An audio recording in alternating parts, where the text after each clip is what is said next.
কখনো ছেলে গিয়ে অনুরোধ করছে, কখনো ছেলের বউরা, কখনো বেগম খালেদা জিয়ার ভাইয়েরা গিয়ে বলছে যে আপা, কেউ গিয়ে বলছে আম্মা, কেউ গিয়ে বলছে চাচি, খালা, পরিবারের সবাই আপনি একবার রাজি হন, আমরা সরকারের কাছে একটা আবেদন করি আপনাদের উন্নত চিকিৎসার জন্য আমরা বিদেশে নিয়ে যাই।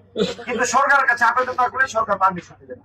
খালেদা জিয়া বলছে যে সরকার আমার ছেলেকে বিনা চিকিৎসা মালয়েশিয়ার সাথে মৃত্যুবরণ করতে হয়েছে, যে সরকার আমার এক ছেলেরে আজকে 17 বছর ধরে বিদেশে পাঠিয়ে রাখছে, যে সরকার আমাকে এই নাজিমুদ্দিনের একটা অন্ধকার কারাগারের শেষ শেপের রুমের মধ্যে বছরের পর বছর বিনা বিচারে আটকায় রাখছে, যে সরকার আমার এই লক্ষ লক্ষ নেতাকর্মীকে মামলা দিচ্ছে, হাজার হাজার নেতাকর্মীর গুম খুনের শিকার হয়েছে, এই সরকারের কাছে আমি কোনো আবেদন করবো না, কোনো দয়া চাবো না।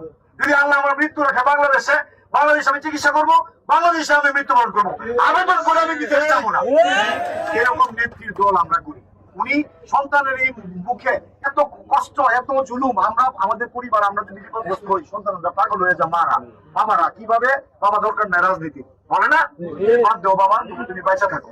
খালেদা জিয়া তার সন্তানের কথা চিন্তা করে নাই, তার পরিবারের কথা চিন্তা করে নাই। উনি মৃত্যুর মুখে তারপরে বলছে আমি আবেদন করে বিদেশ যাবো না, তার যদি দয়া হয় আমার এমনি চিকিৎসা পাঠাকে আমি যাবো, কিন্তু দরখাস্ত করে করোনা নিয়ে আমি বিদেশ যাবো না। এই হলো খালেদা জিয়া। আরেকটা